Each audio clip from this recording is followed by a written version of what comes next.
Lanjut ke materi berikutnya tentang unsur kebahasaan dari teks negosiasi. Apa saja?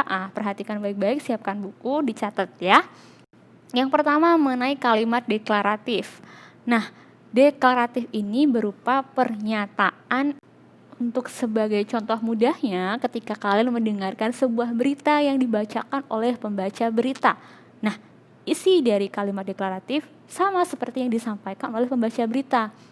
Nah, sebagai ciri-ciri utamanya, diucapkan dengan intonasi yang netral, artinya tidak ada kecenderungan untuk mempersuasi atau menekankan tinggi rendah menunjukkan emosi begitu ya, netral.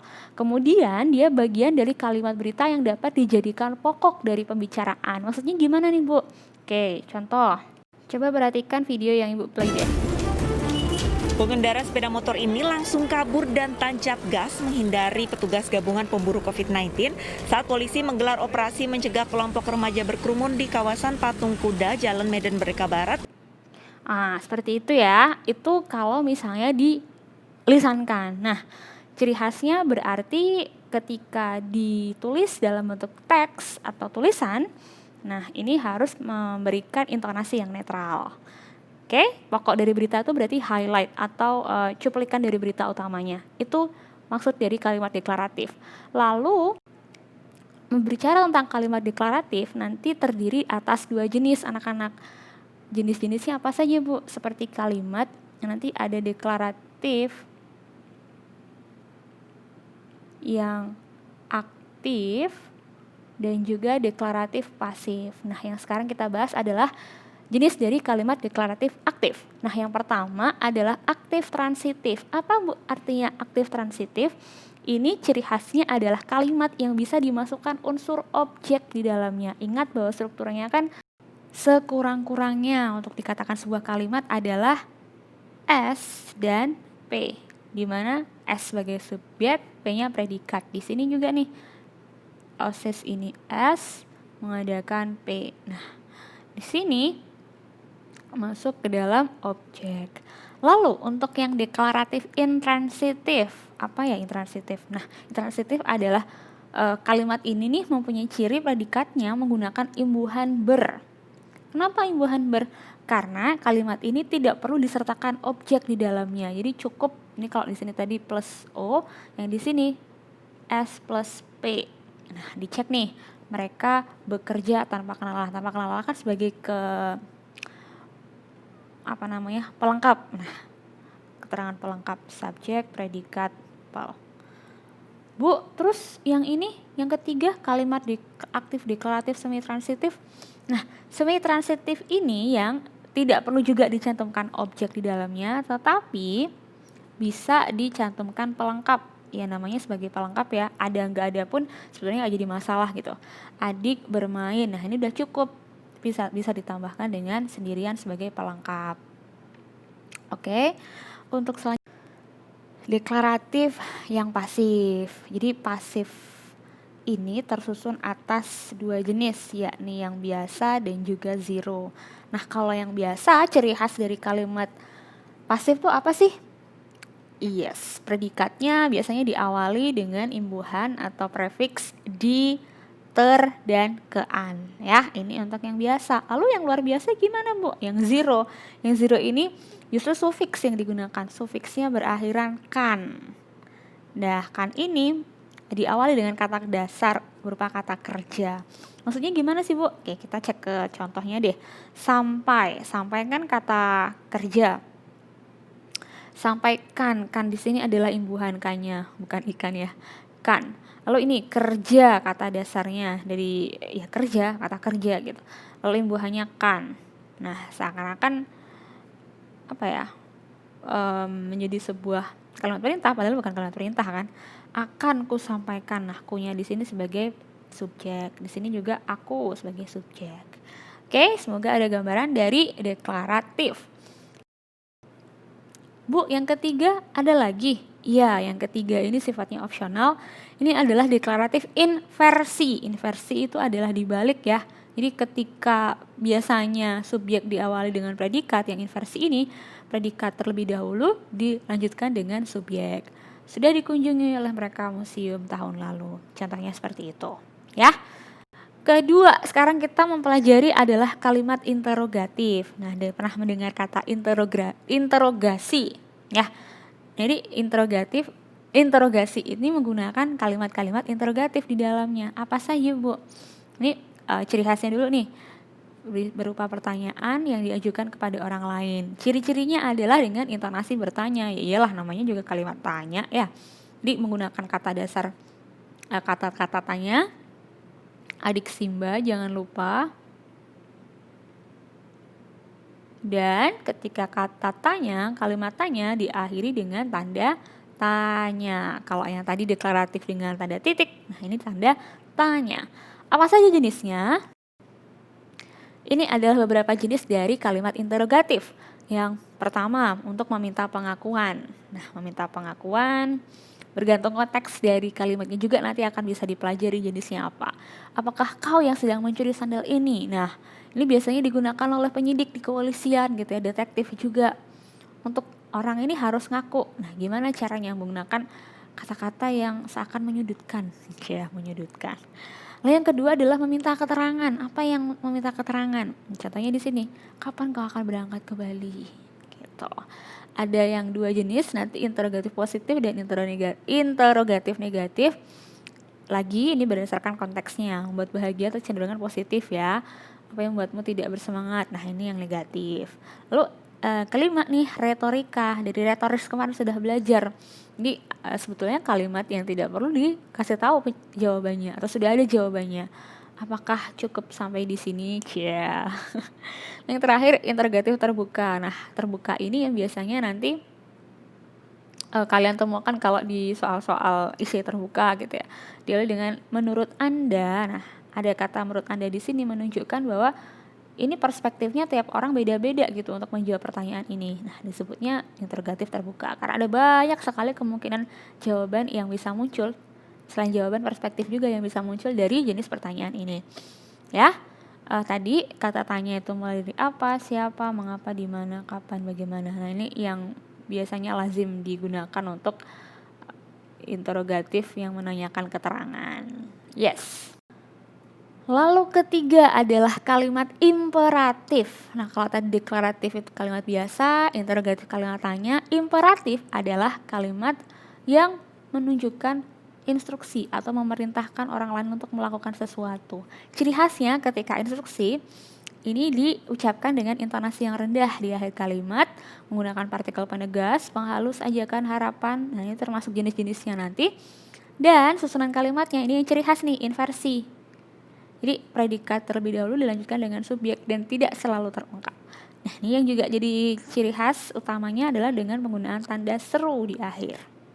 Apa saja jenisnya? Baik, ini beberapa jenis dulu dikelompokkan. Yang pertama ini tentang imperatif berupa halus, permintaan, dan juga ajakan serta harapan. Nah, yang halus yang seperti apa, Bu? Yang halus adalah penggunaan kata, pemilihan kosakatanya yang ya sopan dan halus gitu ya.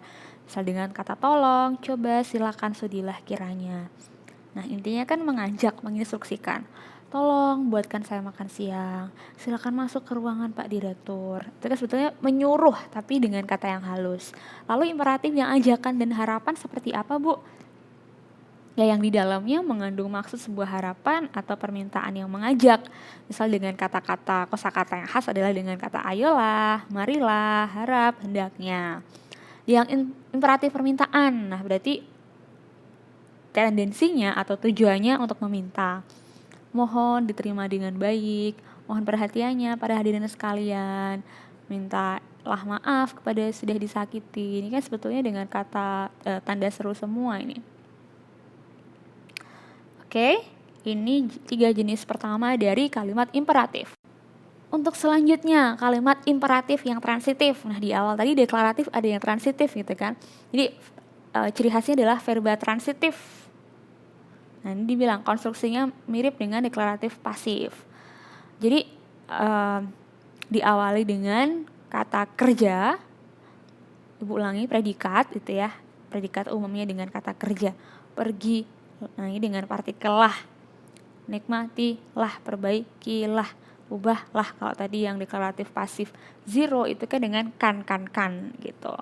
Yang intransitif, nah ini memiliki predikat kata kerja dasar dan juga prefiks yang berupa kalimat ber dan meng.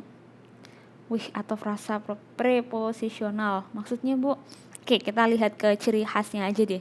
Kalimat imperatif intransitif ini cukup dengan satu kata kerja saja atau cukup dengan predikat saja. Keluar, bersantailah, pergi kalian. Pergi aja kan udah cukup sebetulnya. Tinggalkan dia, tinggalkan aku gitu. Diam kalian.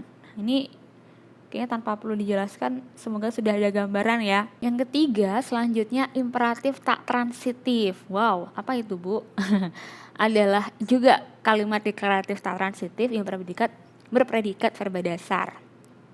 Frasa adjektiva, frasa verbal, imbuhannya berupa ber, meng, atau frasa preposisional. Nah, perbedaan antara keduanya nih berarti yang intransitif dengan tak transitif. Seperti yang deklaratif intransitif itu tidak perlu ada objek gitu ya, cukup dengan subjek predikat. Nah, kalau tak transitif di deklaratif tadi tidak dijelaskan dengan seksama. Tapi kalau kita lihat dari susunan kalimatnya antara keduanya nih, dengan intransitif satu buah cukup dengan predikat sampai predikat saja itu sudah bisa dipahami maknanya. Sementara yang transitif, nah ini lebih panjang sedikit. Keluarlah dari dalam rumah, rapikan semua buku di atas meja. Jadi ada kata pelengkap di sini, keterangan pelengkap. Ya, untuk yang tak transitif. Selanjutnya berupa larangan dan pembiaran. Nah, ini yang menjadi ciri-ciri atau digunakan secara umum untuk kalimat imperatif. Jangan kau pakai baju. Ini yang larangan ya, biasanya diawali dengan kata jangan. Jangan membuang sampah, jangan biasakan bercanda. Nah, yang pembiaran, biarkan, biarlah, biarkan. Ciri khasnya adalah dengan kata biar, biasakan atau biarlah. Seperti itu. Sekarang kita pelajari dari 3 kalimat tadi, ini apa yang menjadi pembeda dari ketiganya. Nah, pertama adalah kalimat deklaratif. Kalau deklaratif berarti fungsinya untuk memberikan informasi atau berita kepada orang lain.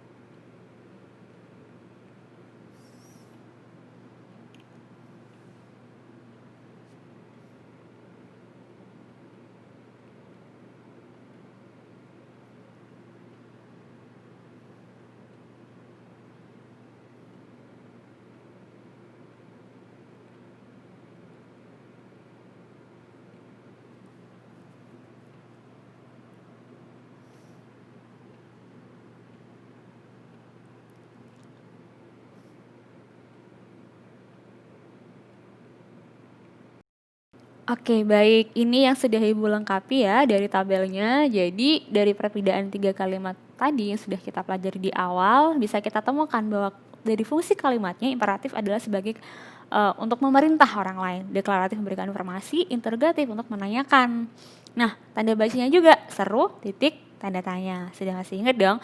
Kemudian penggunaan kata-kata dan juga partikelnya. Ciri khas yang menunjukkan kalimat imperatif, penggunaan kata jangan atau tolong, sufiks atau akhiran partikel di belakang itu contohnya janganlah, tolonglah, biarlah, biarkan. Nah, yang deklaratif ini tidak ada, secara umum tidak ada. Kemudian yang interrogatif otomatis penggunaan kata tanya yang adik simba dan juga kalau misalnya sufiks dengan kah, bagaimanakah, apakah, kapankah, di manakah, seperti itu.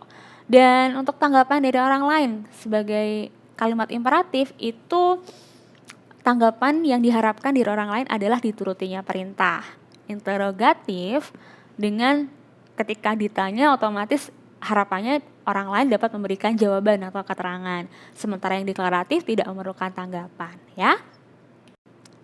Sekarang yang selanjutnya ada kalimat harapan. Nah, kalimat harapan ini ya tujuannya untuk menunjukkan atau menyatakan harapan atau keinginan. Ciri-cirinya dengan kata-kata harap, berharap, semoga, mudah-mudahan. Nah, kalau nanti membuat dalam bentuk surat penawaran di akhir biasanya, semoga dengan surat ini kami harap, mudah-mudahan.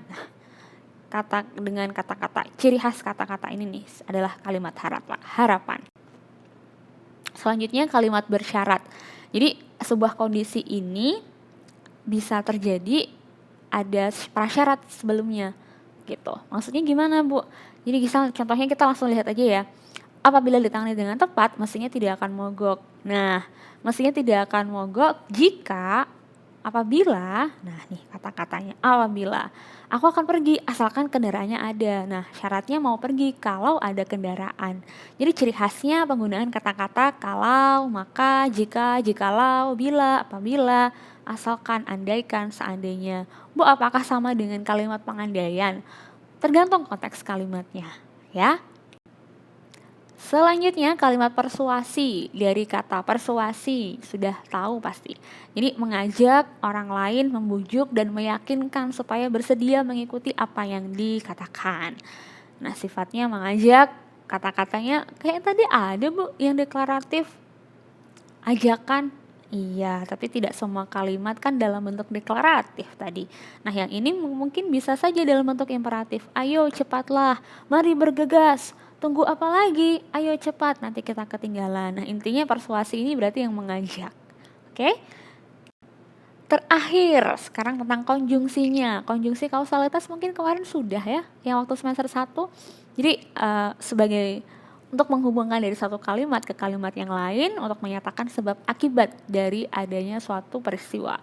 Jadi, aku akan terlambat sampai di sekolah karena hujan. Nah, sebabnya apa? Sebabnya hujan, akibatnya terlambat ke sekolah.